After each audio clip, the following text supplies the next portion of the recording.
Olá, beleza, tudo bem? Aqui é o Rafael Campos e hoje estamos mais um episódio aqui trazendo para vocês e hoje nós vamos falar um pouco mais sobre a linguagem firexiana.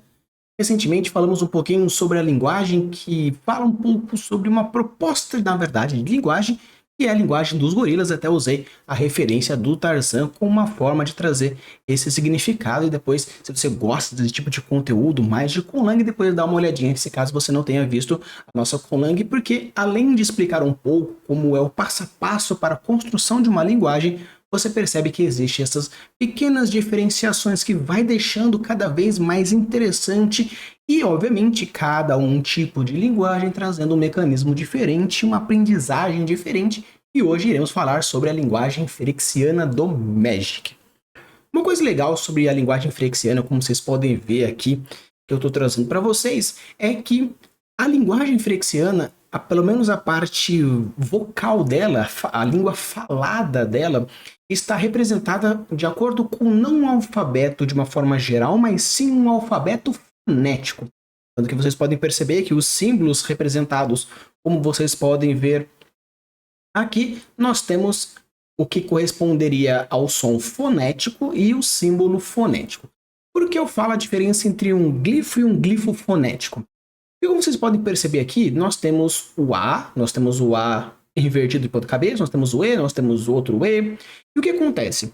De uma forma geral, quando a gente está construindo uma linguagem, se você quer fazer principalmente uma linguagem escrita, é interessante você criar ou uma aproximação, que a aproximação corresponde a qual é a referência do glifo que você quer da vida real com o glifo que você quer no sua linguagem fantástica, na sua Conlang.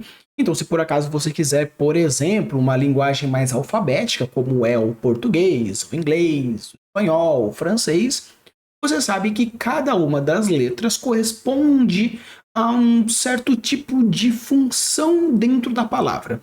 E claro, não necessariamente você vai dizer que o A, o AN e o A possuem uma grafia diferente. Claro que dependendo, se você coloca um símbolo para representar se é o AN ou se é um AN assim, vai ter associação da fonética associando cada uma delas. Porém, no caso aqui, na linguagem firexiana, os glifos estão diretamente conectados já diretamente à fonética que eles querem. Então aqui não necessariamente nós temos um alfabeto, seja abujamra, aquele que você coloca a grafia das consoantes e apenas coloca o símbolo das vogais, ou no caso alfabético, que é o nosso, ou no caso silábico, como aparece, por exemplo, no japonês, não no kanji, mas sim no hiragana ou no katakana.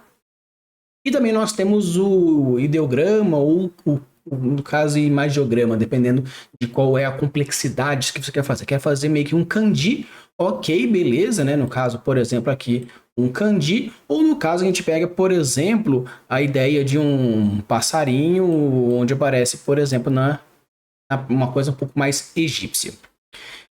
Por que toda essa volta? Porque aqui nós temos um tipo de alfabeto que a gente pode brincar e chamá-lo de custom. É aquele alfabeto que não está diretamente uma conexão direta entre o alfabeto e o tipo de alfabeto da vida real. Aqui o alfabeto ele é fonético. Cada um dos glifos corresponde a um som produzido pela linguagem. O legal disso é porque, como é um alfabeto fonético, você pode primeiramente estipular diversos fatores. O primeiro fator, com o quesito da transliteralização, seria você pode escrever qualquer palavra do nosso mundo real em uma palavra firexiana, dependendo do som que ela produz. Como, por exemplo, se você pega aqui o som que nós temos do R, o R aqui não é o som de R, mas sim o som de R. Já o R, né, o som de R propriamente dito, na verdade ele está aqui.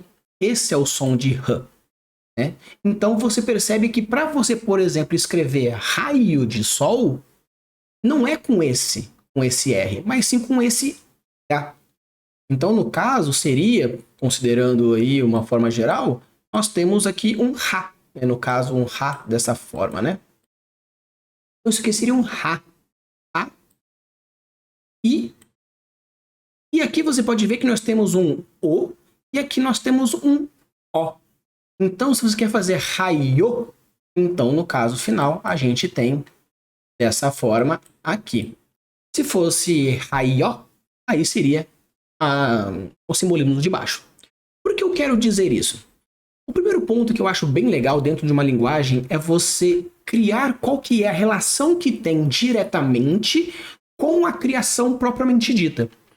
Os firexianos, como eu estou mostrando aqui algumas imagens para vocês, são criaturas modificadas que têm toda uma ideia, tem toda uma lore, que eu não vou entrar no máximo aqui, porém, são criaturas modificadas, que existe sim uma conexão intrínseca diretamente com os Planeswalkers. Caso você queira que eu aborde um pouco mais a lore firexiana, deixe aqui nos comentários, e aí eu abordo para vocês algumas coisas, algumas curiosidades ou alguns shortzinhos falando um pouco mais sobre a lore firexiana.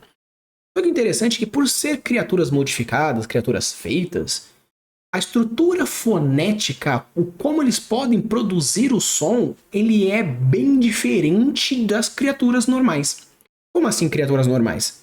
Não necessariamente eles podem ter um aparelho fonético que tenha capacidades de produzir sons, no caso guturais, nos sons de cabeça, sons fractais, sons bilabiais ou diversos outros que a gente tem na própria estrutura fonética nossa.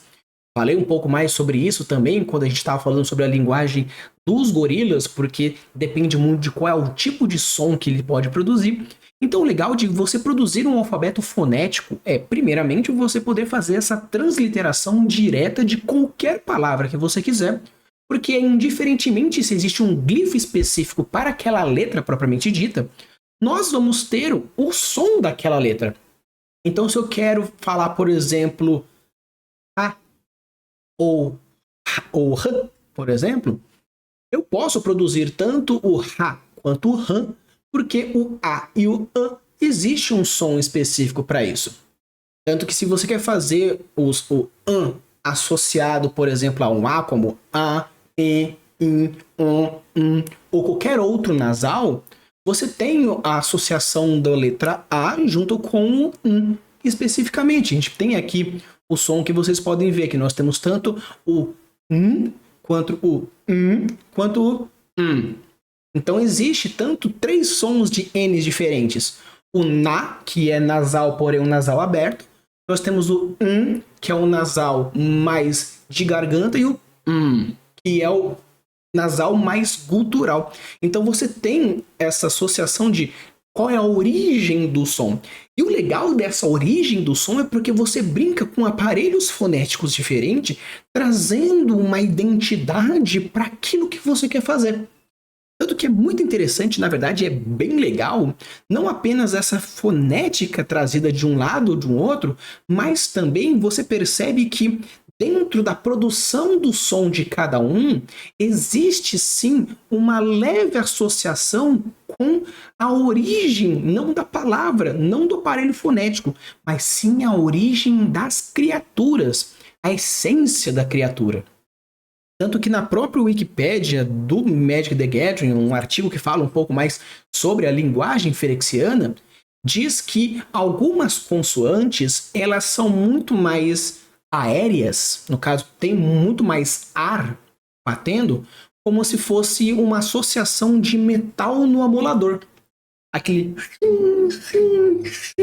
sabe aquele que é o metal raspando no amolador?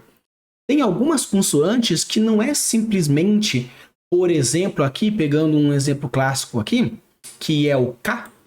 O K não é simplesmente K. Ele tem um som associado ao Sh junto. Então é K. Onde tem esse K raspado para gerar esse som de metal sendo raspado. Porque são criaturas que têm essa ideia de garras, e espinhos, e tortura, e criação, e óleo, e máquina. Então você percebe que tem sim essa associação direta. Até mesmo esse G, né, que não mais o G, mas é um não K, mais não de casa, mas sim de queijo, né, que é mais mas é mais aqui, não mais aqui, a mesma coisa. Então é legal porque você percebe que não apenas ele é um fonético, mas ele estipula um padrão fonético que ele acha mais interessante colocar, que faça sentido à essência que ele quer trazer. Da mesma forma que existem essas vogais que fazem essa associação direta, ou mais para cá, ou mais para lá, ou se ele é um pouco mais sonoro ou não sonoro, ou se você quer trazer uma coisa mais forte ou mais raspada, perfeito. Então, quando você constrói a sua língua fantástica, simplesmente na parte escrita, aqui simplesmente nós temos as grafias onde cada uma das letras tem a sua, cada som possui então a sua correspondência. Claro, se por acaso você quiser fazer o básico de uma tradução direta, simplesmente pelos glifos, você pode colocar, escrever, no caso, faca, utilizando o F, o A, o C e o A. Ok. Se você quer, por exemplo, escrever nhoque, você simplesmente coloca o N, o H, o O, o Q, o U e o E. Porque existe sim, apesar de ter uma certa diferença, como vocês podem ver aqui, que nós temos o som de S, o som de S mais puxado para Z e o som de Z propriamente dito. Então, se existe essa diferença, ok, você apenas vai colocar uma transliteração e o sapo vai ser feito com esse aqui e a zebra vai ser feito com esse aqui e acabou. Esse som intermediário a gente desconsidera. Por quê? Porque não importa muito agora. Então, legal, porque o legal mesmo dessa construção aqui, como vocês podem ver, é ter essa diferença e essa autoralidade. Agora, falando um pouquinho mais no quesito de escrita propriamente dita, existe sim algumas regras, vamos dizer assim, morfológicas de construção de palavras. Eu não vi ainda um aprofundamento de uma coisa mais de sintaxe ou regras gramaticais propriamente dita. Sim, tem algumas regrinhas que foram estipuladas dentro do artigo que fala, por exemplo, não existe pronomes dentro dos ferexianos. Existe o eu, representando a unidade, e existe o nós, representando a união, a pluralidade. Não existe o ele, o ela. Isso mostra diretamente uma colocação social, uma estrutura social, onde tem o eu e o nós. Não existe o outro. Não existindo o outro, mostra que eles são extremamente ou individualistas, ou no caso, mas Rafa, se é ou eu ou nós, eles são, no caso, muito agregadores. Na verdade, não necessariamente. Porque quando você agrega o outro de forma positiva, você tem o eu, o ele e o nós. Eu como unidade, ele ou ela como unidade e nós como uma outra unidade. Se apenas temos o eu e o nós, significa que eu sou sempre importante. Porque ou sou apenas eu, ou sou apenas nós. Não tem você. Você só se torna alguém importante quando está comigo, mostrando essa superioridade emocional que existe entre o indivíduo e o outro indivíduo. Além do fato de só apenas possui o eu e o nós, essa neutralidade, indiferentemente do seu papel de gênero, seja ele qual for, individual, coletivo, social ou qualquer coisa, não existe. Não existe uma unidade de gênero qualquer. Nossa, Rafa, isso não seria maravilhoso, onde todo mundo fosse neutro? De uma forma geral, não. Temos pessoas que têm essa peculiaridade de ter a vontade de dizer eu, ele, eu, ela. E eu, neutro. No caso, fluídico, ou neutro, ou qualquer coisa dentro das suas composições. Aqui, apesar de abordar esse aspecto neutro da palavra, ele é um neutro tão extremo que apenas existe o eu e o você comigo, indiferentemente do seu papel. Eu acho isso muito forte, porque realmente demonstra o aspecto sociocultural, político até mesmo, do aspecto ferexiano. Porque sim, existe, no caso, a mãe de todos os ferexianos, ok. Só que é considerado uma mãe a partir do nosso ponto de vista. Nós colocamos como a mãe. No caso, existe sim a palavra mãe, não como um adjetivo, né? No caso, ela é a mãe. No caso, um substantivo de uma forma geral. Não existe uma ideia de um feminino. É apenas um aspecto de origem. É naquele indivíduo ali, esse indivíduo ele é gerador de outros indivíduos. Então, esse aspecto funcional de gerador, nós colocamos como mãe. Para eles tem um nome específico, onde é X, não sei, não vi esse aspecto exatamente, que mostra essa palavra corresponde a gerador de. E nós traduzimos com os nossos filtros sociais, nossos filtros históricos e a nossa complexidade de fala, mãe. Só que não é uma tradução direto de mãe. Porque nós temos a nossa concepção de mãe. Mãe é aquela que X, Y, lá, e toda a definição. Para eles, não. Tem uma outra definição que nós colocamos como mãe.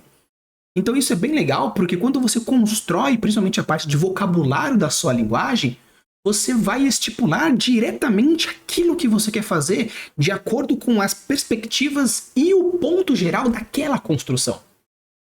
E voltando para a parte escrita, uma coisa que é regra dentro das palavras é que primeiro você faz uma linha base, de acordo com a palavra que você quer fazer, e escreve a palavra que você quer fazer, sendo a ordem de cima para baixo e depois daqui para cá. Então, quero construir uma frase, vai sendo construída desta forma.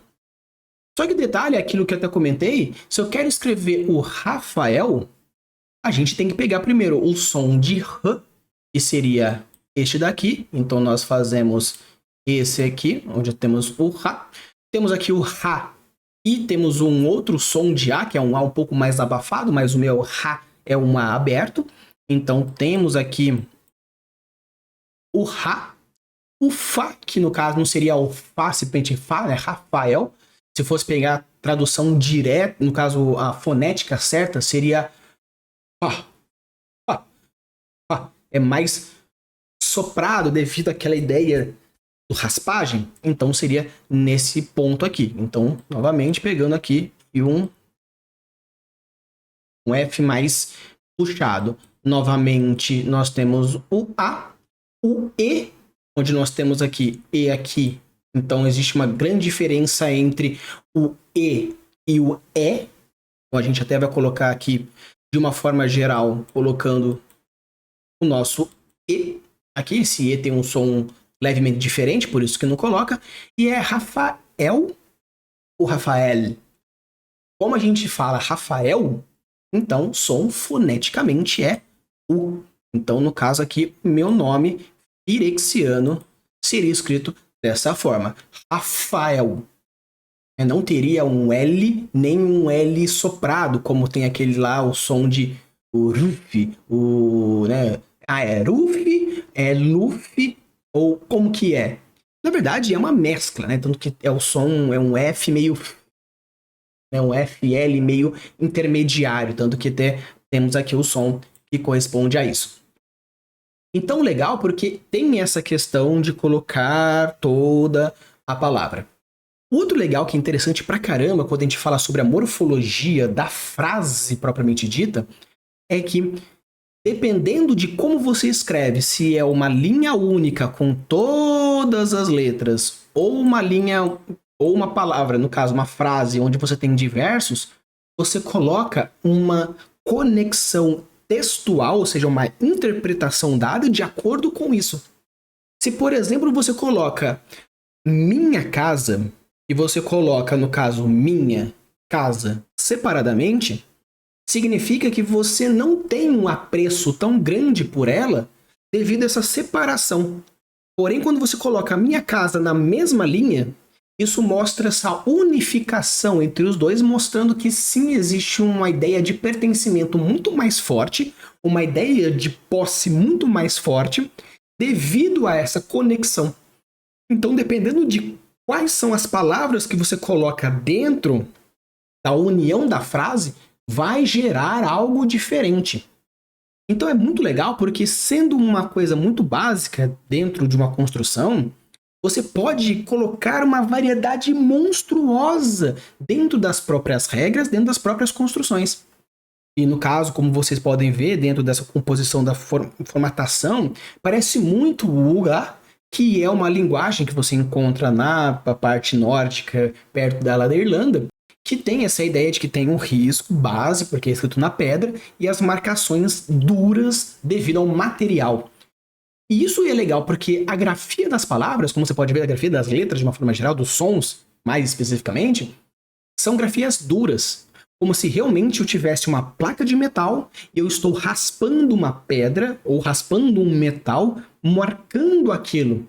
Por isso que também a associação das letras tem uma ideia muito forte com essa parte mais mecânica.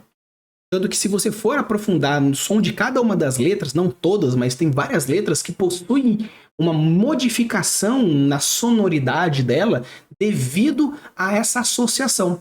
Como essa parte mais soprada devido a ser algo meio que passando forte coisas.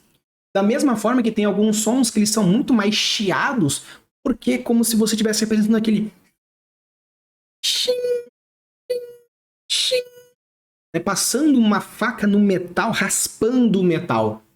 Então eu acho isso muito legal, porque traz uma peculiaridade e uma essência, uma autoridade muito forte para aquilo que vai diferenciar. Tanto que se você, por exemplo, for ouvir um ferexiano falando a linguagem dele, vai parecer algo muito amedrontador, não pelo... porque isso é mais pro bestial. Talvez criaturas bestiais tenham, como a gente vê várias vezes, a representação de dragões falando porque nós precisamos. Aqui é como se você tivesse sendo abraçado por um conjunto de lâminas. É como se chegasse ao seu ouvido diversas microagulhas, por ter muito sim, fim. Então fica aquele som um pouco estranho, é como se fosse um chiado, aquele zumbido no seu ouvido. Para quem tem problema de zumbido no ouvido, é uma merda de dormir, tem que até dormir com ventiladores ou com alguns sons base para passar um pouco por cima disso. Minha ex-mulher tinha esses problemas, então tinha que colocar um sonzinho um pouco mais base, um ventilador, alguma coisa para suprir esse eco, esse chiado de ouvido. Da mesma forma que o próprio zumbido do mosquito que incomoda pra caramba, o próprio som da galera passando a unha antigamente nas lousas de madeira fazia.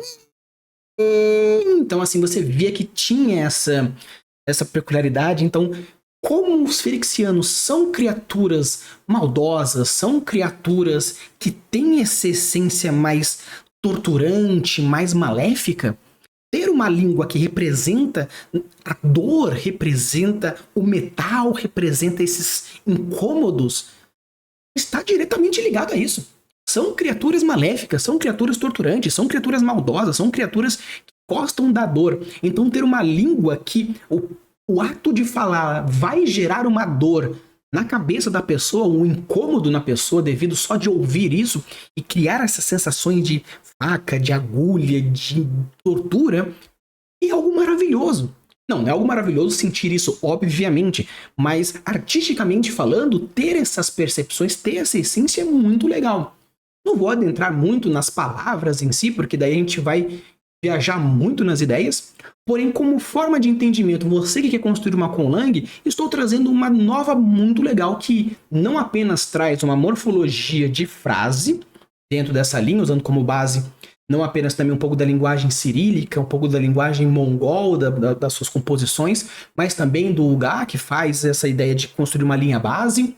Tem as posições das palavras, onde você consegue dar uma interpretação a mais de importância, de valorização, de unificação, de aproximação, de distanciamento, dependendo de como você vai colocar isso na frase. Também a ideia da sonorização, onde nós temos o alfabeto fonético sonoro, onde tem essa aproximação.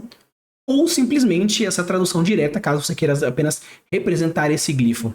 Além de fazer o próprio som que representa cada uma das coisas, trazendo uma essência direta, não apenas a origem, mas também a parte de gênios loci específico dessas criaturas.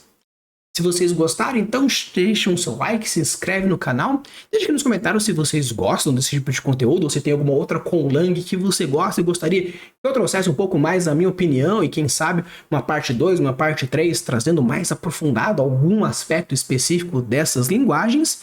E também coloquem aqui se vocês gostariam também da gente voltar com lives, por exemplo, trazendo conlangs e construindo coisas interessantes e algo mais conjunto entre nós. Use e abuse suas construções e deixe os mundos cada vez mais incríveis. Valeu!